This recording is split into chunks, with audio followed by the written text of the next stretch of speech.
నమస్కారం, welcome to Suman TV. నేను గీతాంజలి. ప్రస్తుతం మనతో పాటు లలితాదేవి ఉపాసకులు, ప్రముఖ జ్యోతిష్య వాస్తు పండితులు బ్రహ్మశ్రీ నానాజీ పట్నాయక్ గురువు గారు ఉన్నారు. వారితో మాట్లాడదాం. గురుగారు నమస్కారం అండి. శ్రీమాత్రే నమః.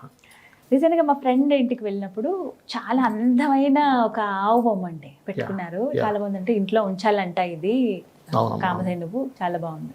ఒకసారి దగ్గరికి విగ్రహం పట్టుకునేలా చూశాను నేను. చాలా అందంగా ఉంది, కానీ దానికి పగుళ్ళు ఉన్నాయి. ఏమైందని అడిగితే నాకు చాలా ఇష్టమైంది, ఇలా నేను పలానా చోటు నుంచి తెచ్చుకున్నాను, ఇంట్లో చేజారి కింద పడిపోతే దాన్ని అతికించి మళ్ళీ నేను అలా పెట్టేశాను, అయితే ఏముంది విగ్రహం అతికింది కదా అని. నాకు ఒక సందేహం వచ్చింది. తనతో అలా మాట్లాడే కన్నా ఇలాంటి వాళ్ళని అడిగితే చెప్తారు కదా. విరిగిపోయింది కదా, దాన్ని మళ్ళీ అతికించి అలా పెట్టడం మంచిదేనా? ఎందుకంటే కామధేను ఇంట్లో ఉంటే మంచిది కదా. ఇలా శాస్త్రంలో వాస్తుశాస్త్రరీత్యా ఏంటంటే విరిగిన వస్తువు ఉండకూడదు, ఏదైనా సరే ఉండకూడదు. ఫస్ట్ ఆఫ్ ఆల్ ఏంటంటే అమ్మ, వాస్తు అనేటువంటిది ఎట్లా పనిచేస్తుంది అంటే, అన్ని వస్తువులు ఇంట్లో ఉండొచ్చు, కానీ ఏ వస్తువు ఎక్కడ ఉండాలనేది మోస్ట్ ఇంపార్టెంట్. అంటే కొన్ని అయితే పర్టికులర్గా అసలు ఇంట్లో ఇలాంటివి పెట్టుకోవద్దు అని చెప్పేస్తారు. అలాంటివి ఏమన్నా ఉన్నాయా? అలాంటివి అంటే మీకు చాలా మంచి ప్రశ్న వేశారు. ఫస్ట్ విరిగిన వస్తువులు ఇంట్లో ఉండకూడదు.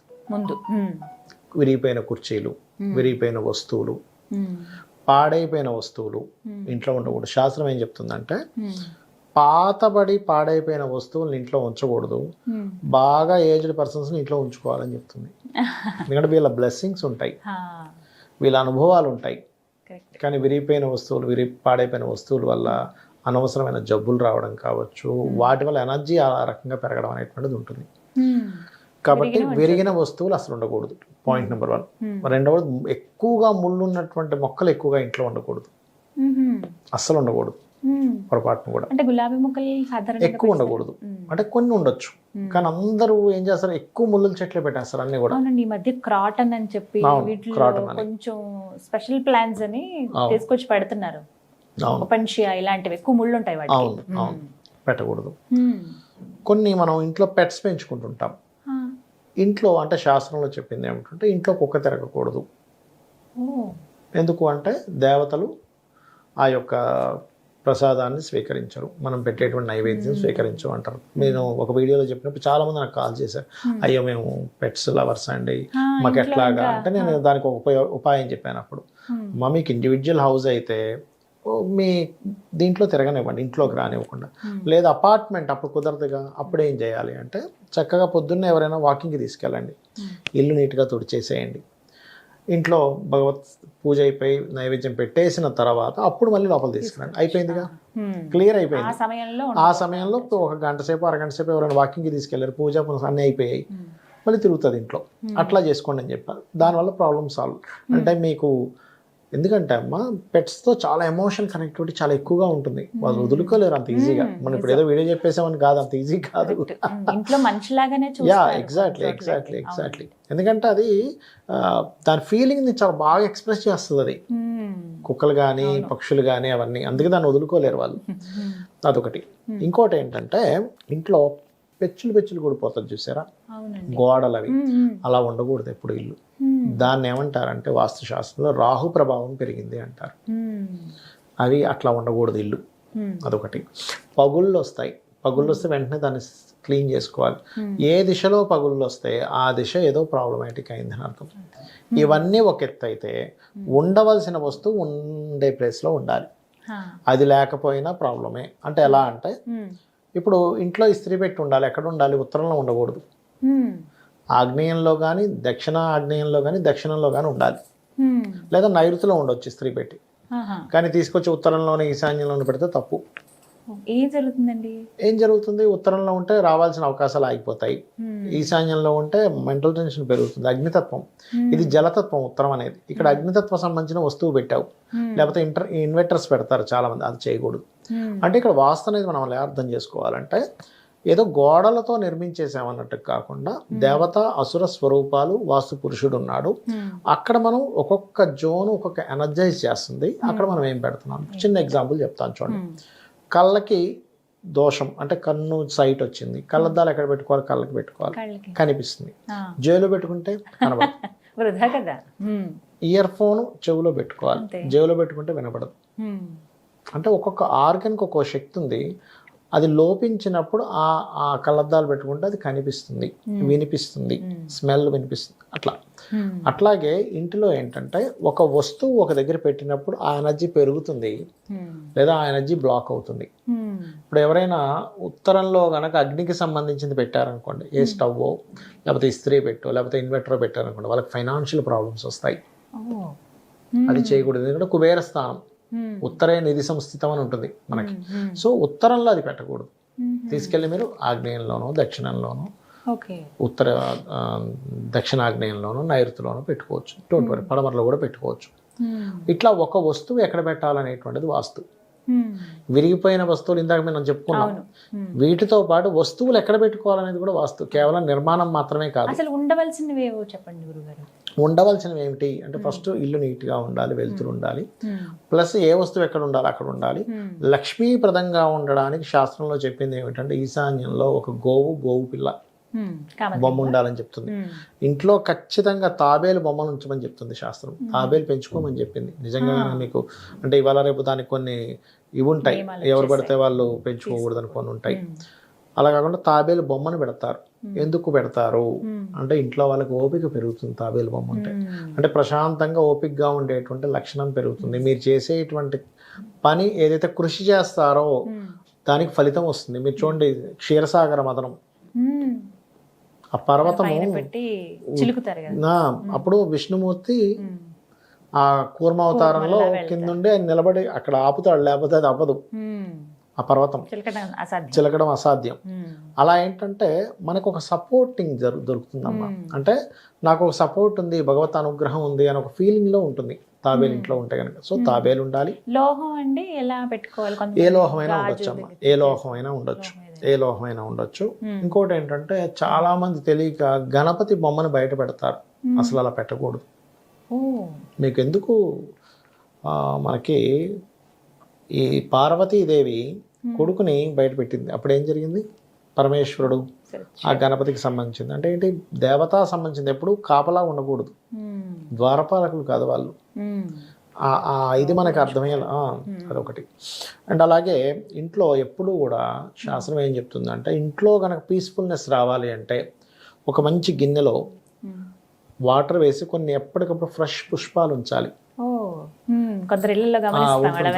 ఆ ఇంటికి మీరు వెళ్ళి చూడండి, వెళ్ళంగానే ఏదో ఒక హ్యాపీనెస్ కనిపిస్తుంది, కలుగుతుంది, ఆధ్యాత్మిక భావన కలుగుతుంది, ప్రశాంతత అనిపిస్తుంది. కొన్ని ఇళ్ళకి వెళ్తే మనకి అక్కడికి వెళ్తాం కానీ మనకి ప్రశాంతత ఉండదు, చాలా గందరగోళంగా ఉంటుంది. అక్కడ కాసేపు ఉండలేము, బయటకు వచ్చేయాలనిపిస్తూ ఉంటుంది. అటువంటి పరిస్థితి ఉంటూ ఉంటుంది.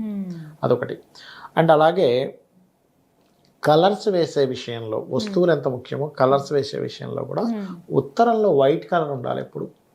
తూర్పు వైపు లైట్ గ్రీన్ ఉండాలి, తూర్పు ఆగ్నేయం దక్షిణం వరకు కూడా. నైరుతిలో క్రీమ్ కలర్ ఉంటే ఎనర్జైజ్ అవుతుంది, అంటే మీకు ఏదైనా నెగటివ్ ఎనర్జీ వచ్చేది ఆపుతుంది. అలాగే ఖచ్చితంగా ఇంట్లో ప్రతిసారి ఏదో ఒక ఇబ్బంది అవుతుంది అంటే ఖచ్చితంగా గుమ్మడికాయ బయట ఉండాలి. అది తొందరగా మాడిపోయిందంటే ఇంట్లో నెగటివ్ ఎనర్జీ సంథింగ్ వచ్చింది అని. ఇంట్లో చాలా మంది దేవతా ఫోటోలు అయితే పెట్టుకుంటాం కానీ మా పెద్దవాళ్ళ ఫోటోలు పెట్టుకోమంటారు కొంతమంది. అది ఖచ్చితంగా పడమర నైరుతిలో ఉండాలి. అవి పడమర నైరుతిలో పడమర భాగంలో ఉండాలి. పడమర నైరుతికి మధ్యలో భాగం ఉంటుంది, అక్కడ ఉండాలి ఆ ఫోటోలు. పితృదేవతా స్థానం అంటారు.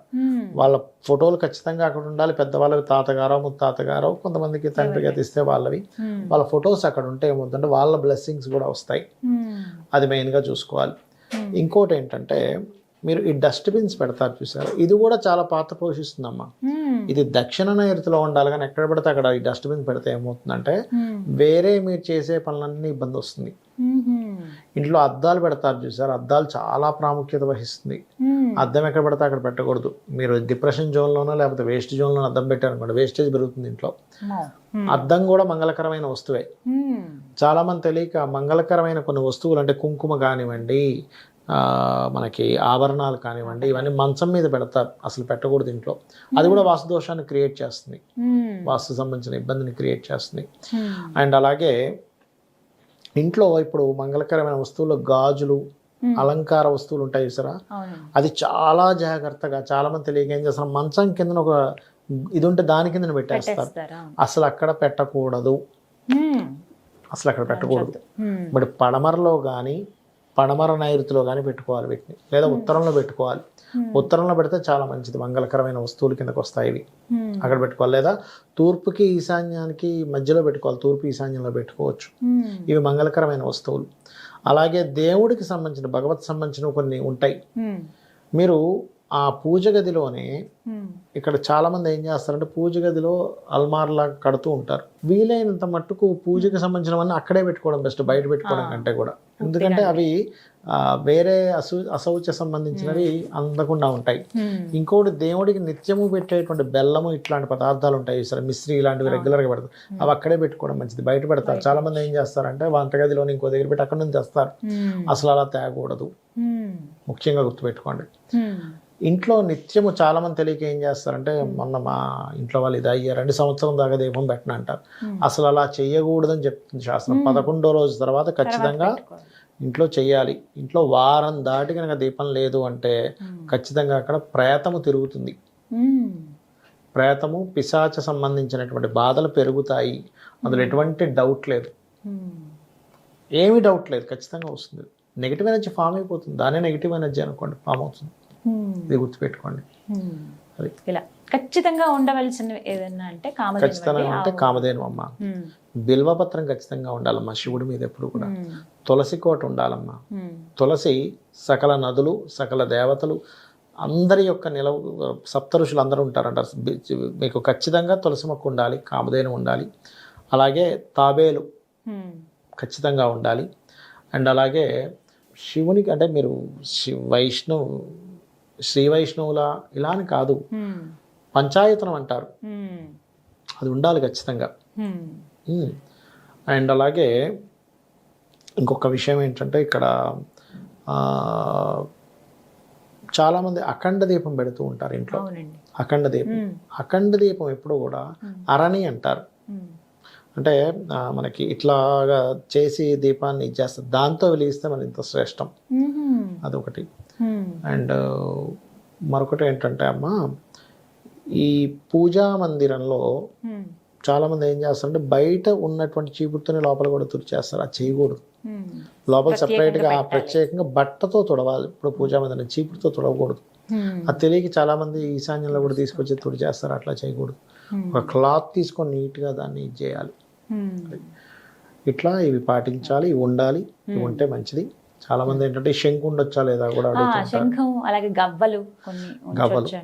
గవ్వలు ఉండడంలో తప్పేం కాదమ్మా, దాన్ని లక్ష్మి సంబంధించిన ప్రదంగా తీసుకుంటారు. శంకు ఏంటంటే శివుడికి అభిషేకం కోసం వాడతారు. శంకు కనుక ఉండకూడదు అయితే మనకి, అంటే శంకు ఎందుకు ఉండకూడదు అంటారంటే కొంతమంది గొడవలు జరుగుతాయి అనుకుంటారు, ఎందుకంటే యుద్ధానికి ముందు పూరించేది కదా అనుకుంటారు. కానీ అట్లా ఏం లేదు, మీరు దైవ సంబంధమైన వాటి కోసం వాడుతున్నాము అనుకున్నప్పుడు దైవ సంబంధించిన వాటి కింద మారిపోతుంది. అభిషేకం చేస్తాం శివుడికి, చేయొచ్చు, తప్పేం కాదు. ఇవన్నీ ఉండొచ్చు. చక్కగా వివరించారు గురుగారు, ధన్యవాదాలండి. శ్రీమాత్రే నమః.